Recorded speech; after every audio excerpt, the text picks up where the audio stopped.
শুভ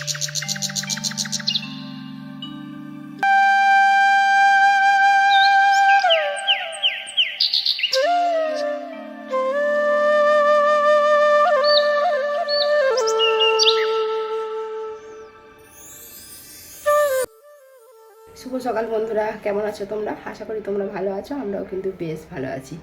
আমি পিঙ্কু আরও একটি নতুন ব্লগে তোমাদের স্বাগত জানাই। আজকে হচ্ছে মঙ্গলবার আর ঘড়িতে এখন বাজে 10:30। এখন থেকেই আমি ব্লগটা শুরু করছি। পুরো ভিডিওটি দেখার অনুরোধ রইল। আজকে কোনো ডেলি লাইফস্টাইল না, আজকে করবো রান্নাঘর পরিষ্কার। জানো তো কী করে সহজ পদ্ধতিতে তাড়াতাড়ি রান্নাঘর পরিষ্কার করা যায় সেটাই তোমাদের সাথে দেখাবো। চলো রান্নাঘরটা পরিষ্কার করে নিই। আর ছেলে তো স্কুল চলে গেছে, তোমার দাদাভাই বেরিয়ে গেছে। এবার ধীরে সুস্থে একটু আস্তে আস্তে করে কাজ করব। এদিকে তো আমার ঘর সব মোচা হয়ে গেছে, স্নান হয়ে গেছে, ঠাকুরের সেবা দেওয়া হয়ে গেছে, সবই কাজ হয়ে গেছে, শুধু রান্নাঘরটাই পরিষ্কার করতে বাকি আছে। রান্নাঘরটা একবার সকালে মোচা হয়ে গেছে, যেহেতু সব সঙ্গী ছিল আমি মুছে ফেলেছি। চলো এবার পরিষ্কার করব। দেখো সঙ্গে থাকো। এইগুলো সব বার করব, এগুলো সব বার করে সব পরিষ্কার করব। এইগুলো সব বার করব, তারপরে এর ভেতরে যে জিনিসপত্রগুলো আছে এইগুলো সব বার করতে হবে। বার করে সব পরিষ্কার করব আস্তে আস্তে করে। চলো ভিডিওটি পুরো দেখতে থাকো।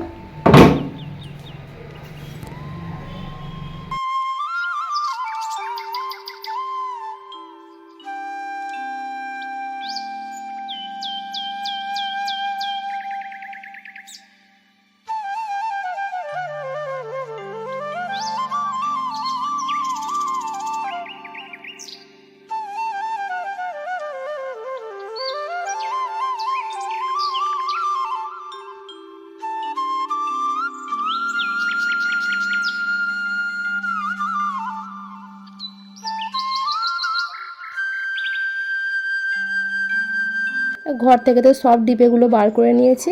আর এই তেল চিটে নোংরা তোলার জন্য একটা হোমমেড লিকুইড বানাবো। জানো তো এই জিনিসটা দিয়ে তেল চিটে নোংরাগুলো না খুব উঠে যায়। জানলায় যে তেল চিটে নোংরাগুলো পড়ে না গ্যাসের ওখানে, ওইগুলো খুব পরিষ্কার হয়ে যায়। ওই জন্য আমি 1 চামচ সার্ফ নিলাম, আর 1 চামচ নেবো বেকিং সোডা, আর তার সাথে নেবো লেবুর রস নেব। ভিনেগার নিলেও হবে, আমি যেহেতু ঘরে লেবু আছে আমি লেবুর রসই নেব। নিয়ে এটাকে মিক্সড করে আর লাগিয়ে খানিকক্ষণ রেখে দেবো। জানো তো ওই তেল চিটে নোংরার উপরে লাগিয়ে রেখে দিলে তেল চিটেগুলো খুব সুন্দর পরিষ্কার হয়ে যায়। আর তার সাথে একটু স্কচ ব্রাইট দিয়ে ঘষে নিলে পুরো পরিষ্কার হয়ে যায়। আর আমি সেইটাই করব। আর তাতে দেবো একটুখানি গরম জল দিয়ে ভালো করে মিক্সড করে নিতে হবে। দিয়ে যেহেতু আমার কোনো স্প্রের বোতল নেই, ওই জন্য আমি ওতে একটা মানে কাপড় ছেঁড়া নিয়ে আস্তে আস্তে করে লাগিয়ে নেবো। স্প্রের বোতল হলে ভালো হতো, স্প্রে করে দিলে, কিন্তু সেটা যেহেতু নেই আর কি করা যাবে। ওই জন্য একটা কাপড় ছেঁড়া নিয়ে এরকম করে একটু লাগিয়ে খানিকক্ষণ রেখে দিয়ে তারপর আমি এদিকের কাজগুলো করব। এদিকের কাজগুলো করতে করতে ততক্ষণ ওটা বেশ সুন্দর তারপরে উঠে যায়। আর এইগুলো আমি পার্লার হ্যান্ডেলগুলোতেও লাগিয়ে নিচ্ছি, যেহেতু এগুলো তেল চিটে নোংরা পড়ে যায় না। মানে গ্যাসের উপরেরটা না খুব নোংরা পড়ে গিয়েছিলো, জানো তো। যেহেতু আমার রান্নাঘরটা একটু ছোটো, মানে হাওয়া বাতাসটা খুব একটা ভালো খেলতে পারে না, ওই জন্য রান্নাঘরের জিনিসগুলো সব তেল চিটে হয়ে যায়, জানো তো। আর এদিকে আমি তো চালের ডাব্বা আটার ডাব্বাগুলো সব বার করে নিচ্ছি। টেবিলটা খুব নোংরা পড়েছে, দেখছো কিরকম গোল গোল ছাপ হয়ে গেছে, যেহেতু আটা পড়েছে। আর যেগুলো ড্রামগুলো বসানো থাকে সেইগুলো গোল গোল হয়ে গেছে। আমি এগুলো বার করে সবই পরিষ্কার করে নেবো। মুড়ির ড্রামটাও বার করে নিয়েছি, বার করে নিয়ে একেবারে পরিষ্কার করে নেবো। অনেক দিন পরিষ্কার করা হয়নি তো, ওই জন্য এরকম মানে খুব নোংরাটা পড়ে গেছে। নোংরা বলতে এগুলো আটাটাই পড়েছে।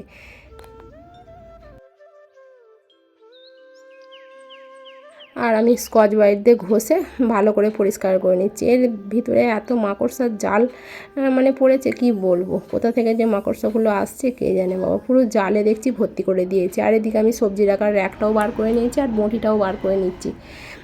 এইগুলো একটু পরিষ্কার করে নেবো। রান্নাঘর যেহেতু পরিষ্কার করছি, এগুলো সবই তো পরিষ্কার করতে হবে, তাই না বলো। আর এইটাকেও আমি সবজিগুলো সব আলাদা একটা ঝুড়িতে তুলে রেখে দিয়েছি। পেঁয়াজ ছিল, আলু ছিল, আদার্স আর কিছু থাকে না। আর রসুনটা থাকে, আদাটা তো ফ্রিজে থাকে, বাদ বাকি সবজিও ফ্রিজে থাকে। আর এইতে শুধু আলু পেঁয়াজটাই মানে রাখি, ওগুলো আমি আলাদা জায়গায় তুলে রেখে আর সবজি রাখার একটা বার করে নিয়েছি। আর বঁটিটাকেও বার করে নিয়েছি একেবারে ধুয়ে নেবো বলে। আর ধুয়ে এইটা আমি সিঁড়িতে রাখতে গেলাম, সিঁড়িতে তো হলো না, 3টে পা হচ্ছে না, পড়ে যাচ্ছে। আমি ওই জন্য টেবিলের উপরেই তুলে দেবো, আর বঁটিটাকেও টেবিলের উপরেই রেখে দিয়েছিলাম। যেহেতু ছেলে নেই ওই জন্য টেবিলের উপরেই রাখলাম, নাহলে টেবিলের উপর রাখলে মানে যদি বাড়ি থাকতো না টেবিলের উপর রাখা যেত না। এখন কখন কি হাত কেটে ফেলবে ওই জন্য নেই বলে ওর উপরেই রেখে দিলাম। আর তারপর রান্নাঘরে এইগুলো আমি ভালো করে স্কচ ব্রাইট দিয়ে ঘষে পরিষ্কার করে নিচ্ছি। খুব একটা যেহেতু নোংরা পড়ে নে, মানে অল্প অল্পই নোংরা পড়েছে, আমি প্রায় করি বলে খুব একটা নোংরা পড়ে না।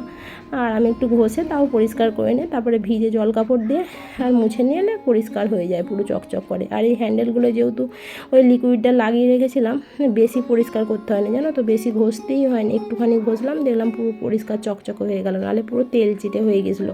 এই গ্যাসের উপরের পাল্লার হ্যান্ডেলগুলো না বেশি তেল চিটে হয়ে গিয়েছিলো। আর এরকম করে আমি মুছে নিচ্ছি, পুরো বেশ একদম চকচকে হয়ে গিয়েছিলো।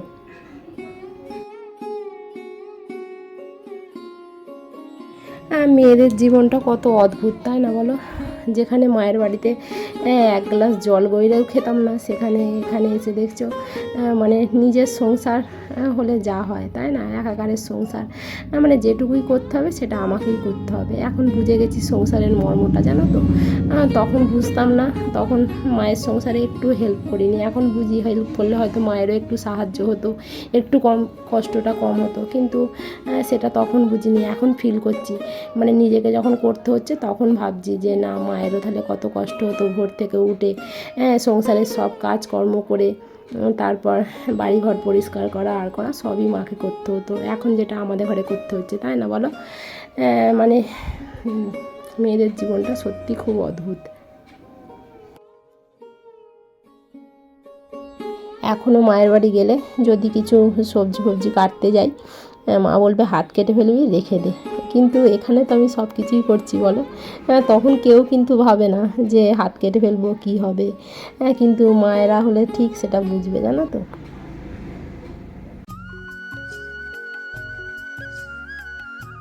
আর তোমাদের সাথে গল্প করতে করতে আমার তো এদিকের কাজগুলো সব মোটামুটি করেই ফেলছি।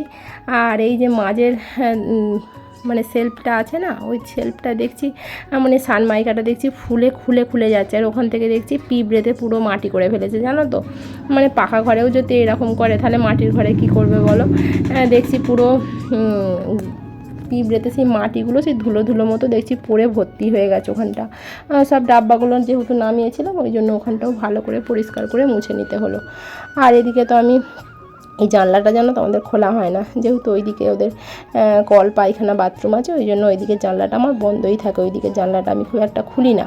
আর এই পরিষ্কার করবো বলে এখানটা খালি একটু খুললাম, আবার এঁটে দেবো খানিকটা পরে। কিন্তু এদিকটা খুললে না খুব ভালো হাওয়া আসে আর খুব আলোও আসে, কিন্তু আমি খুলি না, তোমার দাদাভাই বারণ করে বলে ওদিকটা আমি বন্ধই রেখে দিই।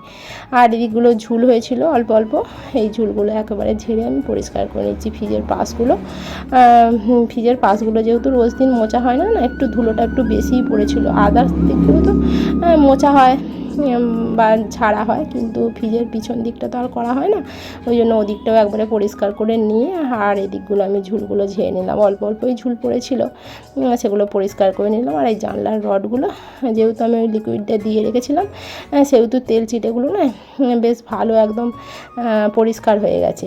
একটু ঘষছি, আর জানলাগুলো একটু ঘষে নিলাম, যেহেতু তেলগুলো ছিটকায় ওই জন্য জানলাটাও একটু ঘষে নিলে কি আর বেশ পরিষ্কার দেখলাম, চকচকে হয়ে গেছে। তোমরা দেখতে পাচ্ছ একটুখানি ঘষছি আর পুরো সাদা হয়ে যাচ্ছে, বুঝতে পারছো লিকুইডটা খুব সুন্দর লিকুইড।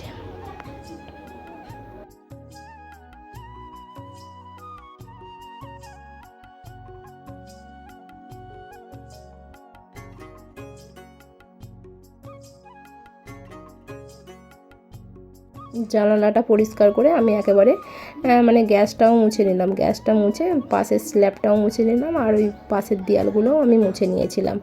আর এদিকে তো কাঁচের জিনিসগুলো, কাপ তারপরে গ্লাসগুলো আমি আর কলতলায় নিয়ে যাইনি, জানো তো। কলতলায় নিয়ে গেলে একটু ঠোকা লাগলেই ভেঙে যাবে, ওই জন্য আমি ওগুলো বেশি নেই মানে ধুয়ে নিয়েছিলাম। কেন কাপ ভাঙা আমার খুব হ্যাবিট আছে, জানো তো। একটু ধরতে গেলেই পড়ে যায়, আর কাপ পড়ে যাওয়া মানে দেখবে ডাঁটিগুলো ভেঙে যায়। এমনি আদার্স কাপগুলো ভাঙে না, ডাঁটিগুলো ভেঙে কাপগুলো পুরো নষ্ট হয়ে যায়, ওই জন্যই আমি কলতলায় আর নিয়ে গেলাম না। আর যেহেতু রান্নাঘরে থাকে না, খুব তেল চিটে পড়ে যায় জানো তো, মানে এত তেল চিটে পড়ে যায়। ভাবছি কাপগুলো অন্য জায়গায় এবার সরিয়ে রেখে দিতে হবে, যেহেতু আমাদের চা খাওয়াটাই হয় না, মানে রবিবারে একদিন খাওয়া হয়। আর ভাবছি সরিয়ে রেখে দেবো, এখানে আর রাখবো না, সেই বারবার পরিষ্কার করতে হচ্ছে, তার থেকে এখানে না রাখাই ভালো। আর তারপর তো আমি চলে এসেছি কলতলায় চালের ডাব্বা আটার ডাব্বাটা পরিষ্কার করতে। চালের ডাব্বাটাও ফাঁকা মতো হয়ে গেছিলো, দুটো কটা চাল ছিল আমি ঢেলে রেখেছি, আর এটা একবারে পরিষ্কার করে তারপর তোমার দাদাভাইকে বলবো চালটা ঢেলে দিতে। আর আটাটাও তাই করেছি জানো তো, আটাটাও এক জায়গায় ঢেলে রেখে আর পরিষ্কার করে নিচ্ছি চালের ডাব্বাটা আর আটার ডাব্বাটা। এটা খুব একটা পরিষ্কার করা হয় না, আর যেহেতু পরিষ্কার করছি সবটাই করে নেবো একেবারে।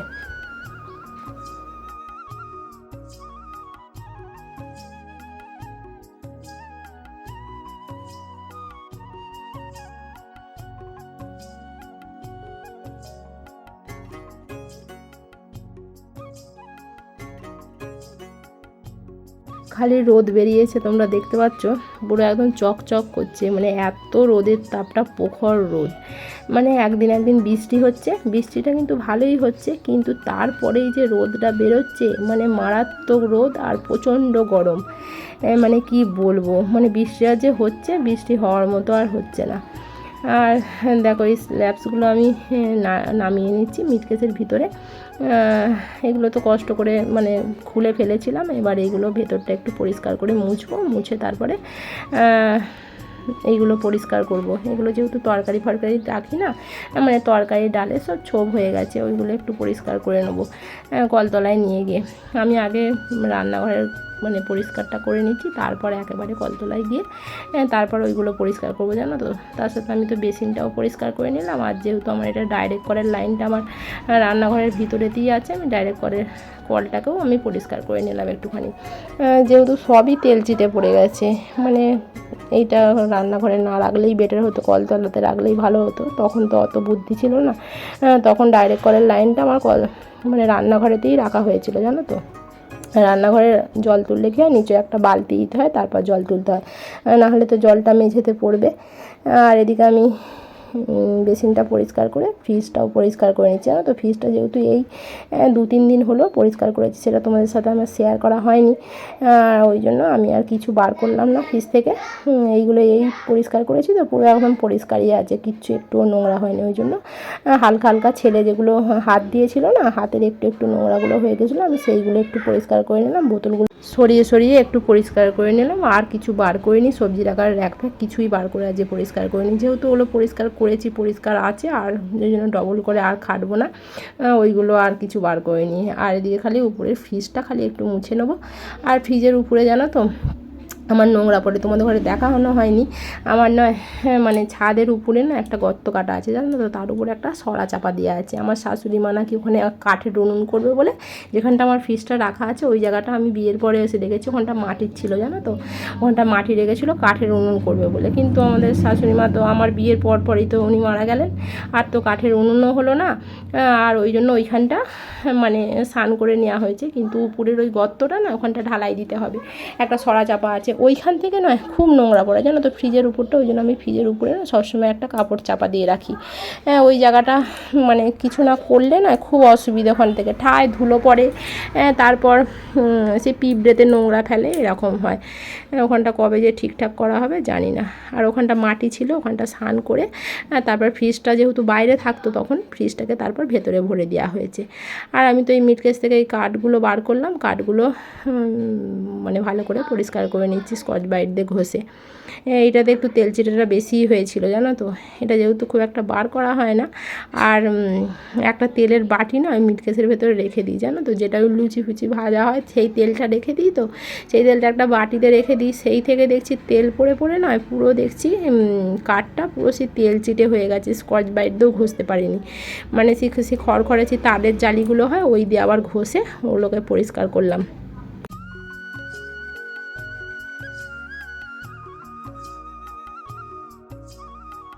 তারপর তো এদিকে কলের দিকের কাজটা কমপ্লিট করে, এখনও কমপ্লিট হয়নি, এখনও কিন্তু ডাব্বাগুলো সব মাজতে হবে, এদিকের কাজগুলো সব কমপ্লিট করে নিয়েছি। মানে বাসন রাখার র্যাকটাও কিন্তু আমি পরিষ্কার করেছিলাম, ওটা তোমাদের সাথে দেখানো হয়নি, কিন্তু ওটাও পরিষ্কার করে নিয়েছিলাম। করে ঝাঁট দিয়ে রান্নাঘরটা আমি কিন্তু মুছে নিয়েছিলাম। আর এদিকে যেহেতু গ্যাস সিলিন্ডারটা থাকে না, ওদিকটাও নোংরা ছিল, ওদিকটাও আমি মুছে একেবারে পরিষ্কার করে নিলাম।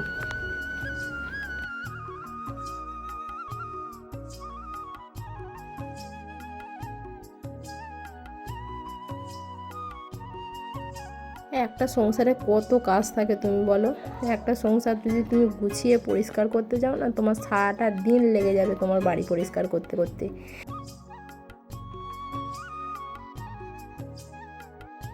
আমি তো ভোরবেলা উঠে বাসি কাজ করে একেবারে স্নান করে তারপর ঠাকুরের সেবা দিয়ে তারপর রান্না চাপিয়েছিলাম, কিন্তু এ যা গরম লাগছে এইসব কাজ করতে করতে আমাকে বেলাতে আবার একবার স্নান করতে হবে। মানে প্রচণ্ড হারে গরম হচ্ছে, মনে হচ্ছে গায়ে একটু জল ঢালতে পারলে ভালো হতো। আর এই দেখো না, এত মানে ডিপে ডাবাগুলো ধুতে ধুতে মনে আজকে যে কটা বাজবে তার নেই ঠিক। এগুলো সব পরিষ্কার করে আর ধুয়ে নেবো, জানো তো। এগুলো পরিষ্কার করতে করতে আমার বেজে গেছিলো 1:45।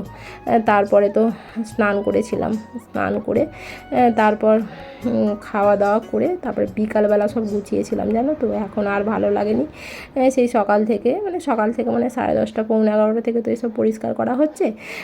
আর যেন সেই শরীর আর বইছে না, জানো তো। এই গরমেতে খুব কষ্ট হচ্ছে, মনে হচ্ছে একটু পাখার তলায় গিয়ে বসতে পারলে ভালো হতো, কিন্তু আজ তো সকাল থেকেই পাখার তলায় বসার টাইমই হয়নি। এইগুলো করতে করতেই মানে সব যেন টাইম চলে যাচ্ছে হু করে।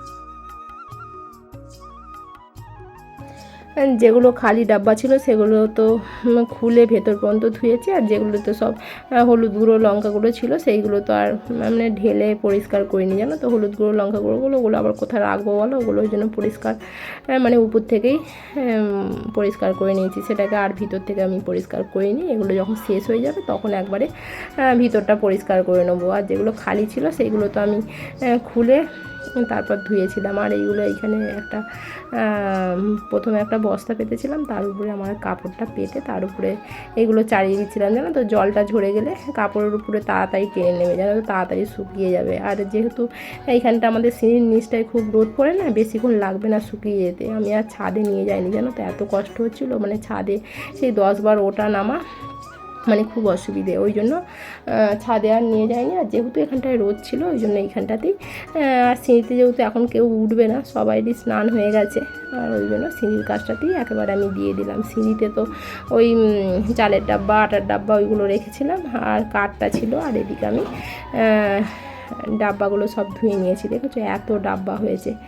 তাহলে মাজতে কতক্ষণ টাইম লাগবে বলো। তারপর তো একেবারে দুপুরবেলা খেয়ে দিয়ে মানে আগে স্নান করেছিলাম, স্নান করে তারপর খাওয়া দাওয়া করে একটু রেস্ট নিয়ে ছেলে আসার পর বিকালবেলা তারপর এগুলো আমি গুছিয়ে একবারে জায়গা মতো তুলে দিয়েছিলাম। আর গুছানোর পরে তোমাদের ঘরে একেবারে রান্নাঘরের ফাইনাল লুকটা আমি দেখাবো। আমার রান্নাঘরটা ছোট হতে পারে, কিন্তু ছোটোর উপর দিয়ে আমার মনের মতো জিনিস, জানো তো। খুব বড় জিনিস পরিষ্কার করতেও বেশি টাইম লাগবে, ছোট জিনিস তাড়াতাড়ি পরিষ্কার হয়ে যাবে, এই আর কি, তাই না বলো। আর এই যে সেলফটা দেখছো, এটা কিন্তু আমার বাপি তৈরি করে দিয়েছিল, জানো তো। যেহেতু বাপি কাঠের কাজ করে, সেহেতু আমার বিয়ের পরে এটা তৈরি করে দিয়েছিল। তখন তো এটা ছিল না, আর তখন তো আমাদের মা নিচই রান্না করতো। তখন স্ল্যাবসটা ছিল, কিন্তু স্ল্যাবসটার উপরে গ্যাস তখন থাকতো না। যেহেতু আমার স্ল্যাবসটা না অনেকটা উঁচু, জানো তো। আমি খালি লম্বা বলে ওটাতে আমি অ্যাডজাস্ট করতে পারি, কিন্তু হাইটে শর্ট হলে কিন্তু খুব কষ্ট হবে ওটাতে রান্না করতে। ওই জন্য মা তখন নিচই রেখেই রান্না করতো। আর তারপর তো আমিও এসেই কিন্তু নিচই রেখেই রান্না করতাম। তারপর তো বেশ কিছুদিন ওরকম নিচই করার পর তারপর আমি গ্যাসটা উপরে তুলে দিলাম আস্তে আস্তে করে। আর এখানে তো দেখো কথা বলতে বলতে আমি এখানে টেবিলটাও ভরে দিয়েছি। আর এই টেবিলটার উপরে জানো আমি এসে দেখেছি এর উপরে টিভি থাকতো, মানে আমাদের মায়ের ঘরে টিভি থাকতো। আর আমাদের টিভিটা তো দেয়ালে আছে দেখেছো, আর এটা মায়ের টিভি থাকতো। তারপর তো মা মারা গেলেন, আর টিভিটা তো আমাদের ননদ নিয়ে চলে গেছে। আর এই টেবিলটা কি হবে, কোথায় রাখবো, ওই জন্য আমি রান্নাঘরে ভরে দিয়েছি। ভরে দিয়ে আর এর উপরে চালের ডাব্বা আটার ডাব্বাটা রাখি। আর বেলু চাকি আর এটা আমি ওই ব্যাগের মধ্যে ভরে আর রেখে দিই, যাতে কিছু টিকটিকি পিকটিকি না যায়, ওই জন্য ওর ভেতরে রাখি, পরিষ্কার থাকে। আর মুড়ির ডাব্বাটাও তো আমি একটা পিনের উপরে রেখে দিয়েছি, রেখে মুড়ির ডাব্বাটা মুছে নিলাম। আর এইখানে থাকে সবজি রাখার জায়গাটা, আর বটিটা এইখানেই রেখে দিই। আর দেওয়ালে একটা পেরেক লাগানো আছে, ওইতে আমি সাঁড়াশি আর রুটি সেকা জালটা আমি ওইখানেই রেখে দিই। আর এই ফ্রিজের উপরে একটা কাপড় চাপা দিয়ে দিচ্ছি, যেহেতু তোমাদের ঘরে আগেই বললাম উপর থেকে খুব ময়লা পড়ে ফ্রিজটার উপরে, ওই জন্য আমি একটা কাপড় চাপা দিয়ে দিলাম। আর মিট কেসের তো এই কাঠগুলো একটা লাগাতে পেরেছি, আর একটা দেখো না, মানে কখন থেকে কস্তাকস্তি করছি, পারলাম তো আর না। আর তোমার দাদাভাই এসে লাগিয়ে দেবে, অনেক চেষ্টা করেছি গো, ঢোকাতেই পারিনি, খুলে ফেলেছিলাম কিন্তু ঢোকাতে পারিনি, আর লাস্টে বাধ্য হয়ে বন্ধ করে দিলাম। আর দেখো আমার রান্নাঘরের এবার ফাইনাল লুকটা দেখো। যেহেতু আমার বাসন রাখার র্যাকটা মানে ভেতরে ঢোকানোর জায়গা নেই, ওই জন্য বাসন রাখার র্যাকটা বাইরেই রেখে দিই, জানো তো, রান্নাঘরে রাখার আর একটুকু জায়গা নেই। ফাইনাল লুকটা দেখো কেমন লাগছে অবশ্যই জানিও। আজকের ভিডিওটা কিন্তু এখানেই শেষ করব। যদি ভালো লেগে থাকে অবশ্যই একটি লাইক করো আর চ্যানেলটিকে সাবস্ক্রাইব করো। কালকে নিয়ে আসবো আবার নতুন একটি ভিডিও। ততক্ষণে তোমরা ভালো থাকবে, সুস্থ থাকবে এবং সাবধানে থাকবে। বায়টা এখন বলবো না, একেবারে শেষে আমি বায়টা বলবো। মন থাক আড়ালে, মাঝে মাঝে ছুঁতে আসা, জানি হাত বাড়ালে ধরা দেবে ভালোবাসা। তুমি পথ চেনো, পাশে আছি জেনো,